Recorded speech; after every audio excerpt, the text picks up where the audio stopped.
नमस्कार मित्रों, जय गौ माता।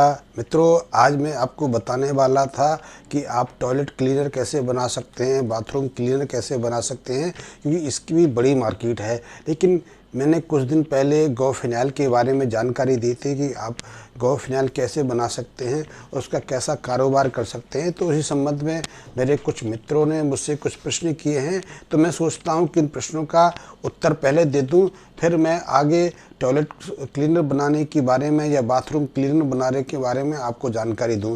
तो उन मित्रों ने मुझसे कहा है कि जो मैंने गौ फिनाइल बनाने की प्रक्रिया बताई थी वो काम तो करती है, उससे मक्खी मच्छर कीट पतंग कॉकरोच आदि भाग जाते हैं, लेकिन उनकी जो सफाई करते हैं उसकी सफाई से दाग धब्बे ज़्यादा तरीके से नहीं साफ़ होते, जैसे कि हार्पिक या दूसरे जो फ्लोर क्लीनर हैं उनके मुकाबले।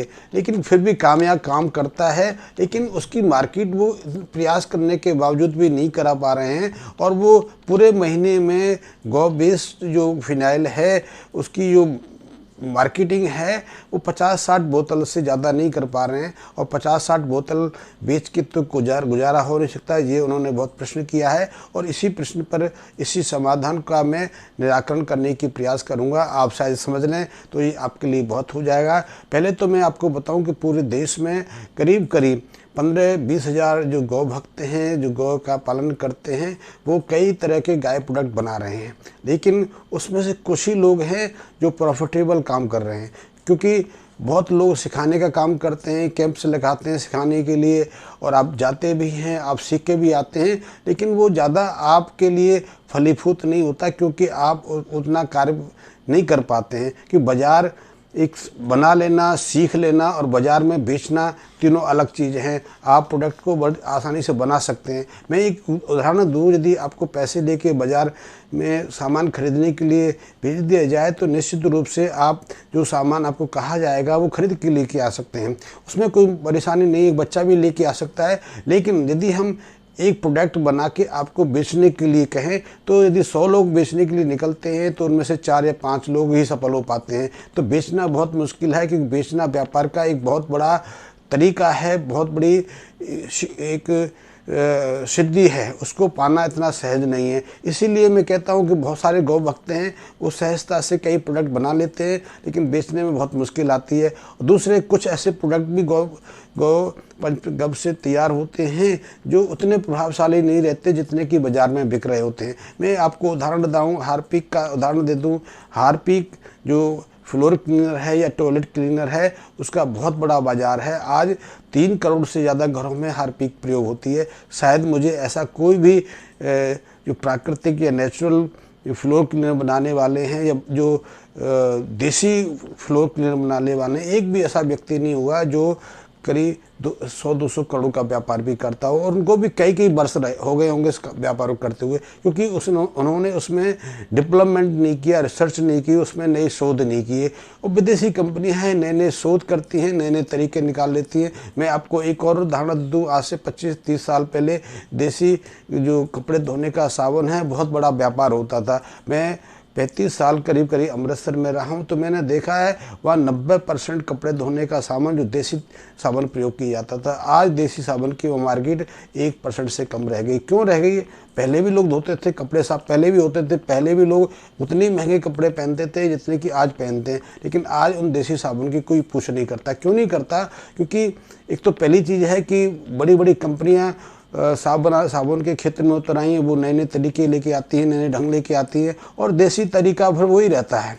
हम देसी को ज़्यादा पसंद भी नहीं करते, क्योंकि उसमें कुछ फ़र्क तो रहता है, वो हमारे लिए बहुत अनुकूल भी रहता है, उसके साइड इफ़ेक्ट नहीं रहते, विषाक्त प्रभाव नहीं रहते, लेकिन हम उसे प्रयोग करना नहीं चाहते। ठीक यही चीज़ मैं आपको कहूँगा कि यदि आप गाय भैंस कोई प्रोडक्ट बाजार में बेचना चाहते हैं तो आपके लिए पहले बेचने की स्किल डेवलप करनी पड़ेगी। स्किल नहीं होगी तो आप बेच नहीं पाएंगे। तो और दूसरी चीज़ है कि आप मैन्युफैक्चरिंग क्षेत्र में जाने से पहले उसकी पूरी जानकारी ले लीजिए, बेचने की जानकारी ले लीजिए, मार्केटिंग की पूरी जानकारी ले लीजिए, फिर आप प्रोडक्ट बनाइए। और ऐसे भी मैं एक और उदाहरण बताऊँ, आज ज़्यादातर जो मार्केटिंग कंपनियां कर रही हैं उनका अपना मैन्युफैक्चरिंग यूनिट नहीं है, क्योंकि मैन्युफैक्चरिंग यूनिट में और बेचने में दोनों में अलग तरीके की स्किल की ज़रूरत रहती है। यदि कोई आप आयुर्वेदिक प्रोडक्ट बनाते हैं या कोई फूड सप्लीमेंट बनाते हैं और यदि आप उसके बनाने का लाइसेंस लेने जाते हैं तो आपको लाखों रुपए उसमें खर्च लग जाता है। क्योंकि पहले आप यदि अपना यदि स्थान है तो कोई बात नहीं, यदि आप किराए पे लेते हैं तो सालों तक उस किराए बढ़ते रहते हैं। फिर कई तरह की एनओसी लेनी पड़ती है आपको। बिजली का बिल जो मीटर है वो भी हैवी मीटर लगवाना पड़ता है।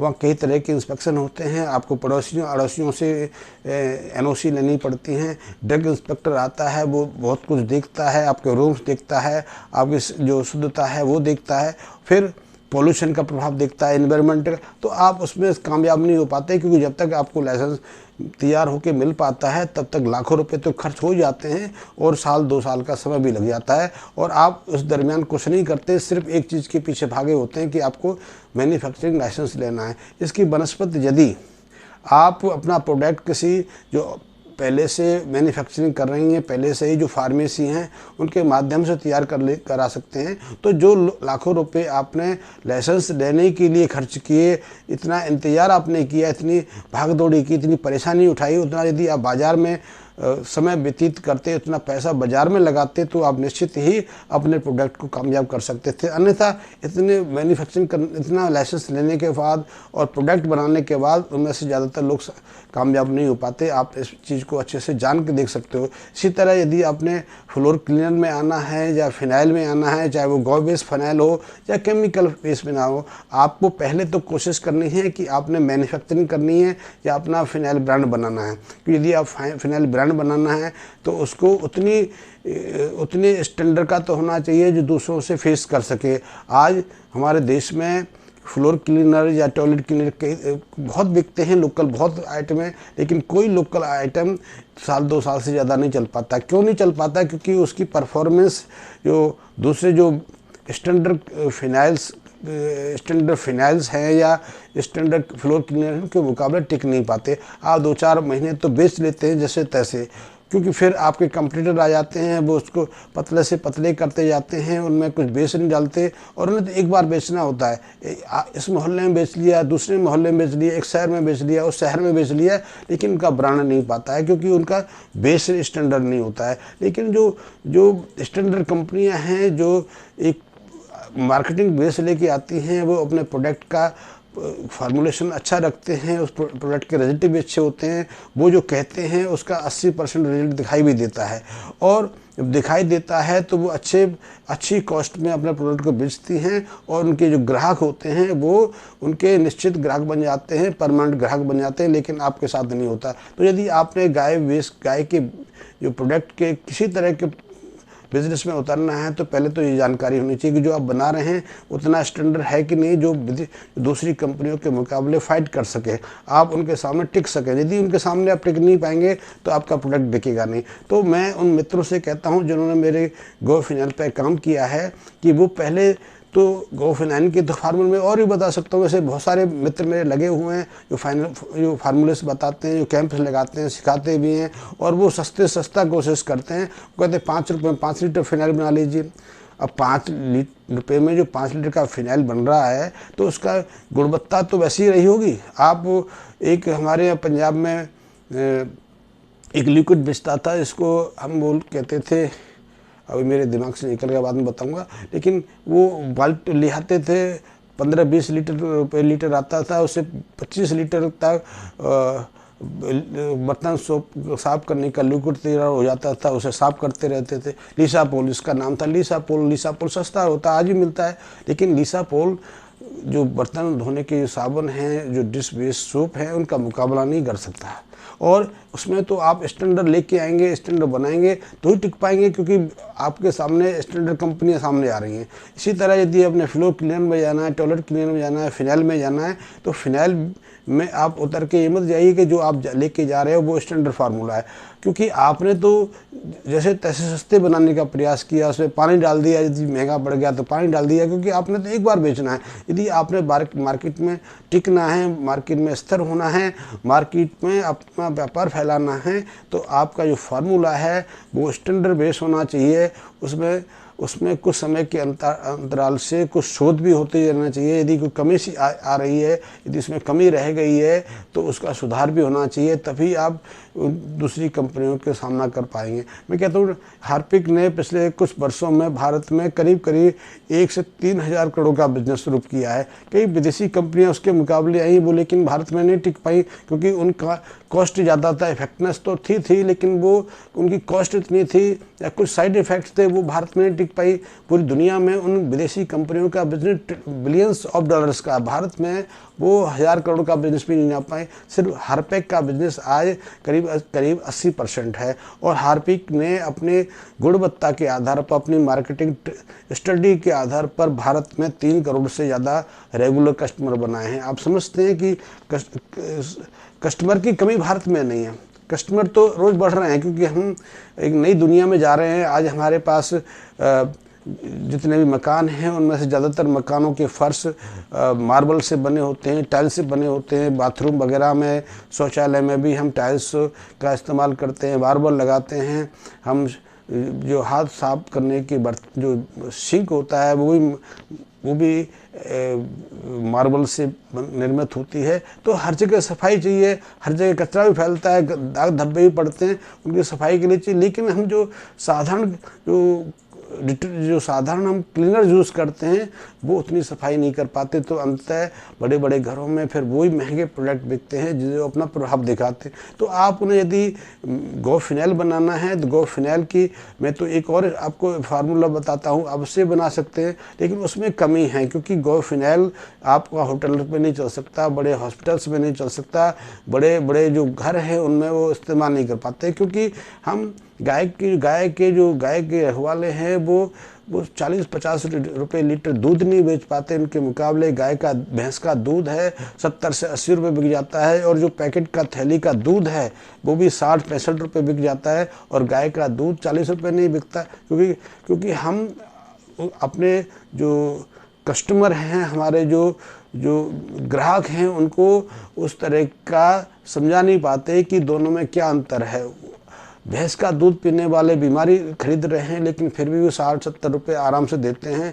ऐसे ही जो थैली का दूध लेके आते हैं, थैली का दूध वो लेके आते हैं, बीमारी खरीदते हैं, बीमार होते हैं, बीमार पड़ते भी हैं, लेकिन उन्हें वो महंगा दूध बारह खा जाता है। लेकिन आपके जो गाय का दूध है, जो अमृत तुल्य है, जो निरोगी रखता है, जो कई तरह की बीमारियों को समाधान करता है, आप समझा नहीं पाते, ना समझ पाते हैं तो वो दूध वो खरीदते नहीं। आपका 40 रुपये दूध व्यर्थ जाता है। मैं वही बताऊंगा कि यदि आपने गाय के प्रोडक्ट में जाना है तो गाय के प्रोडक्ट की पूरी जानकारी भी आपके पास होनी चाहिए, विश्वसनीय जानकारी होनी चाहिए। और उसके साथ में आपको व्यापार करने का तरीका भी मालूम होना चाहिए कि व्यापार में आपके सामने क्या क्या परेशानी आ सकती हैं। और दूसरे जो प्रोडक्ट बाज़ार में विद्यमान हैं कि आप अकेले नहीं हैं, आप जैसे सैकड़ों लोग सैकड़ों तरह की चीज़ें बेच रहे हैं तो उनका सामना करना पड़ेगा। और सामना करेंगे तो आप, यदि आपके प्रोडक्ट में वो क्वालिटी नहीं है, वो गुणवत्ता नहीं है, तो आप वहाँ टिक ही नहीं पाते हैं। आप सस्ता बेच के भी हार जाते हैं। तो सस्ता महंगी की बात नहीं, पहली बात है कि आपके प्रोडक्ट की क्वालिटी अच्छी होनी चाहिए, उसकी गुणवत्ता अच्छी होनी चाहिए। चाहे शुरू में आपको प्रॉफिट कम मिले, आपको प्रॉफिट कम मिलेगी, लेकिन ग्राहक आपका परमानेंट हो जाएगा और ग्राहक को उसका जो रेट सही मिलेगा तो वो निश्चित ही वो 4 ग्राहक भी आपको देगा और वो परमानेंट है, आपके साथ वो लगातार जुड़ा रहेगा। आप 1 ग्राहक से 4 ग्राहक तो कर सकते हैं, लेकिन यदि आपके प्रोडक्ट में कमी है तो 100 ग्राहक से आप नीचे आते आते शून्य पे आ जाते हैं। तो ये व्यापार की स्ट्रेटेजी है। आप व्यापार की स्ट्रेटेजी को समझ के उतरेंगे तो आपको परेशानी नहीं होगी। मैं आज बताने वाला था कि आप टॉयलेट क्लीनर कैसे बना सकते हैं, बाथरूम क्लीनर कैसे बना सकते हैं, या आप डिश क्लीनर कैसे बना सकते हैं, क्योंकि ये भी बड़ा क्षेत्र है। आज भारत में करीब करीब 15,000 करोड़ का ये बिजनेस है और इसमें से 2-3 कंपनियां ही हैं जो इस पर काम कर रही हैं। बाकी लोकल कंपनी बहुत लोग बनाते हैं लेकिन उनके प्रोडक्ट की वो क्वालिटी नहीं, इसलिए वो ज़्यादातर स्थान बदलते रहते हैं, प्रोडक्ट का ब्रांड बदलते रहते हैं, प्रोडक्ट की क्वालिटी बदलते रहते हैं और वो स्थिर नहीं हो पाते। बहुत कम लोग हैं जो रेगुलर इसमें टिक पाते हैं। यदि आपने इस व्यापार में टिकना है, कि बड़ा व्यापार है, आप यदि थोड़ा प्रयास करेंगे, थोड़ी यत्न करेंगे, थोड़ी नीति से चलेंगे तो आपके लिए, मैं ये नहीं कहता कि आपको 1,000-2,000 करोड़ का बिजनेस फैलाना है, लेकिन आप यदि इस व्यापार से 5-10 हज़ार रुपये महीने कमा सकते हैं, तो निश्चित ही आगे चल के 2-4 महीने के बाद 15 से 20 हज़ार 25 हज़ार रुपये महीने कमाना आपके लिए मुश्किल नहीं है और इसको आगे भी बढ़ा सकते हैं। और ये व्यापार करना कोई ज़्यादा महंगा भी नहीं है। आप इस व्यापार को 5,000 रुपये में शुरू कर सकते हैं, क्योंकि ये बहुत बड़ा व्यापार है। आज हमारे देश का करीब करीब जो 65% हिस्सा जो है शहरों में रहता है, और गांवों में भी देख लो, गांवों जैसे घर थोड़ी है, बड़े बड़े महल हैं, बड़े बड़े जो बिल्डिंगें खड़ी हो गई हैं, सब मार्बल्स हैं, सब संगमरमर की हैं, टाइल्स हैं, सब में सबको ये चीज़ चाहिए। बाथरूम हर घर में है, बाथरूम वैसे ही हैं जैसे कि बड़े बड़े घरों में होते हैं, तो उनकी सफाई के लिए चाहिए। यदि एक आदमी, एक परिवार आपसे 100 रुपये का फ्लोर क्लीनर खरीदता है तो आपके लिए भी बड़ा व्यापार हो सकता है, और आपको ज़्यादा व्यापारी चाहिए भी नहीं, ज़्यादा खरीदार चाहिए भी नहीं। आपको यदि एक महीने में 500-700 ग्राहक मिल जाते हैं तो आप निश्चित रूप से 15-20 हज़ार रुपये आराम से कमा सकते हैं, क्योंकि कई चीज़ें हैं। बाथरूम क्लीनर अलग है, टॉयलेट क्लीनर अलग है, जो आप डिश क्लीनर अलग है, कांच साफ करने के कांच के आइटम हर जगह हैं आजकल, उनमें भी गंदगी होती रहती है, तो वो साफ करने की क्लीनर है। तो आप इसमें उतर सकते हैं, लेकिन उसमें उतरने से पहले आपको ये निश्चय करना है कि आपने इसमें व्यापार में आना है, सीख के घर नहीं बैठ जाना। क्योंकि सीखने के लिए तो सिखाने वाले बहुत बैठे हैं, ऑनलाइन भी सिखा रहे हैं। ऑनलाइन छोटे छोटे डिब्बों में आपको लिक्विड डाल के बता देते हैं कि ये डिटर्जेंट बन गया, ये लिक्विड बन गया, ये क्लीनर बन गया, ये सोप बन गया, लेकिन वो आपके लिए व्यापार में उतरने का मापदंड नहीं है। मापदंड है कि आप उसके बारे में जानकारी लें व्यापार में, और यदि बाज़ार में अपने प्रोडक्ट बेचना है तो व्यापार की स्ट्रेटेजी आपको जानकारी होनी चाहिए कि बाज़ार में आप प्रोडक्ट को कैसे बेच सकते हैं, कैसे बाज़ार में और समाज में अपने परमानेंट ग्राहक सुनिश्चित कर सकते हैं। कि परमानेंट ग्राहक बनेगा तो आपको लाभ होगा, फिर आप अपने प्रोडक्ट को जो स्टैंडर्ड कंपनी है उसके मुकाबले बेच सकते हैं। आज आप 15 रुपये में बोतल बेच देते हैं, लेकिन स्टैंडर्ड कंपनियां 150 रुपये में बोतल बेच रही हैं। उनकी 150 रुपये की बिक रही है, आपकी 15 रुपये की नहीं बिक रही, क्योंकि आपके प्रोडक्ट में क्वालिटी नहीं है। क्वालिटी पैदा करो। और मैं जाते जाते एक चीज़ बता दूं कि यदि आपने गाय बेस प्रोडक्ट पर फिनाइल बनाना है तो एक सिंपल फार्मूला और बता दूं, मैंने पहले ही बताया था। इस फार्मूले में आपको गौमूत्र चाहिए, नीम की पत्तियाँ चाहिए, कपूर चाहिए और पाइन ऑयल चाहिए। पाइन एप्पल कहते हैं चीड़ का तेल। चीड़ वृक्ष होता है, पहाड़ों में होता है, और उस चीड़ के तेल से ये हम बनाते हैं।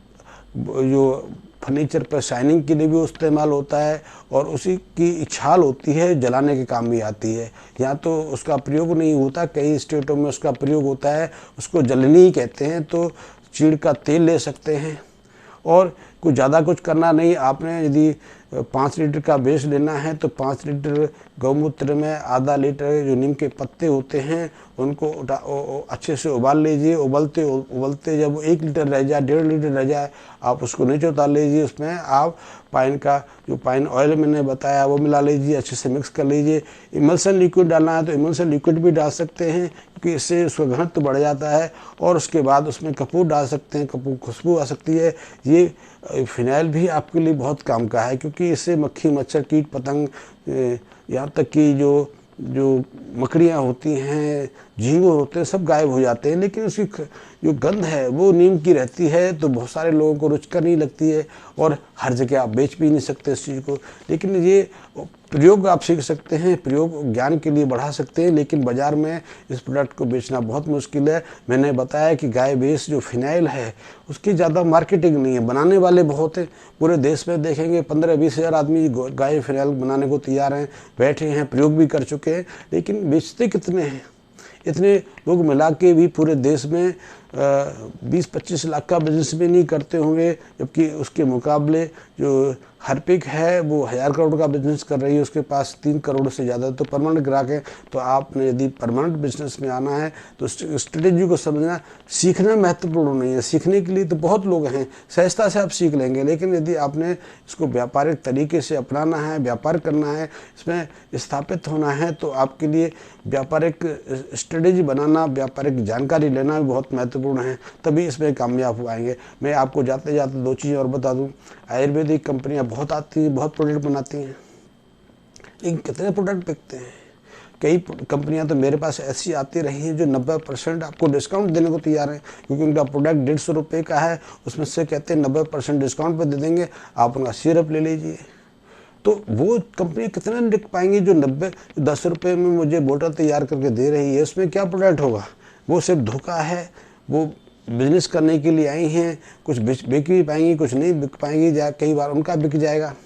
तो मैं आपको कहता हूं कि आपको प्रोडक्ट सीखना नहीं, प्रोडक्ट बना के सिर्फ खेलना नहीं। यदि आपने बाज़ार में स्थापित होना है, बाज़ार को यदि बाज़ार में अपना व्यापारिक स्थिति फैलानी है, तो आपको दोनों स्ट्रेटेजी आनी चाहिए। मैन्युफैक्चर करना आना चाहिए, प्रोडक्ट की क्वालिटी अच्छी होनी चाहिए, मार्केटिंग आपको स्ट्रेटेजी होनी चाहिए कि मार्केट में आप अपने प्रोडक्ट को कैसे बेच सकते हैं। और ये सब करके चलेंगे तो निश्चित रूप से आप कोई भी प्रोडक्ट आराम से बेच पाएंगे।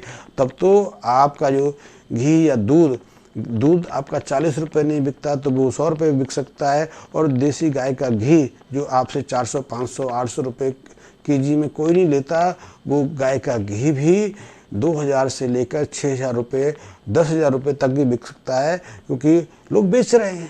आपने सीखना है कि व्यापारिक जो स्ट्रेटजी क्या है, व्यापारिक पॉलिसी क्या है, वो सीखना है। तो आपको मेरा वीडियो पसंद आया तो लाइक भी करें, और यदि आपने मेरा चैनल अभी तक सब्सक्राइब नहीं किया तो सब्सक्राइब भी कर लें। अगला वीडियो में बहुत यथाशीघ्र आपको टॉयलेट क्लीनर बनाने के लिए, बाथरूम क्लीनर के ऊपर दूंगा। धन्यवाद मित्रों।